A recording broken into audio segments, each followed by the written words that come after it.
It was a warm, sunny morning. In his small house at the other side of the wood, Mr. Tickle was asleep. You didn't know there was such a thing as a tickle, did you? Well, there is. Tickles are small and round, and they have arms that stretch and stretch and stretch. Extraordinary long arms. Mr. Tickle was fast asleep. He was having a dream.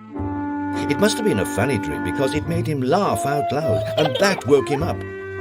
He sat up in bed, stretched his extraordinary long arms, and yawned an enormous yawn.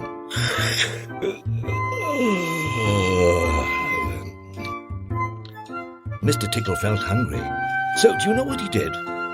He reached out one of his extraordinary long arms, opened the bedroom door, reached down the stairs, opened the kitchen door, reached into the kitchen cupboard, opened the biscuit tin, took out a biscuit, brought it back upstairs, in through the bedroom door, and back to Mr. Tickle in bed. Mr. Tickle munched his biscuit. He looked out of the window. Today looks very much like a tickling day, he thought to himself. So, later that morning, after Mr. Tickle had made his bed and cooked his breakfast, he set off through the wood. As he walked along, he kept his eyes very wide open, looking for somebody to tickle, looking for anybody to tickle.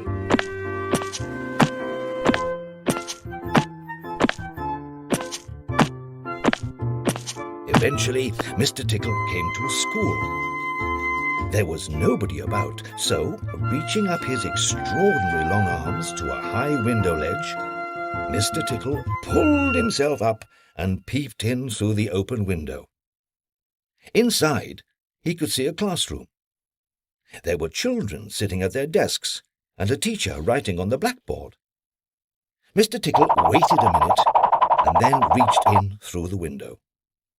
Mr. Tickle's extraordinary long arm went right up to the teacher, paused, and then tickled.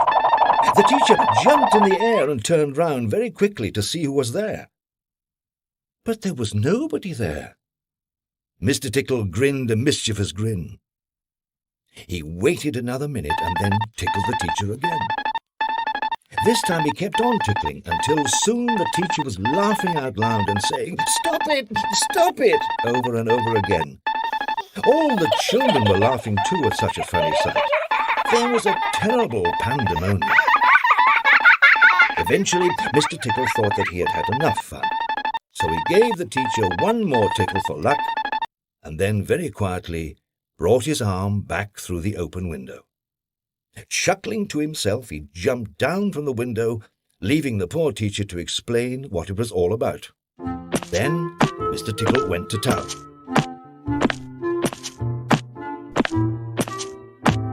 And what a day Mr. Tickle had! He tickled the policeman on traffic duty at the crossroads in the middle of the town. It caused an enormous traffic jam. He tickled the greengrocer just as he was piling apples neatly in his shop window. The greengrocer fell over backwards and the apples rolled all over the shop. At the railway station, the guard was about to wave his flag for the train to leave. As he lifted his arm in the air, Mr. Tickle tickled him until the train was 10 minutes late leaving the station, and all the passengers were furious. That day, Mr. Tickle tickled everybody. He tickled the doctor. He tickled the butcher. He even tickled old Mr. Stamp, the postman, who dropped all his letters into a puddle.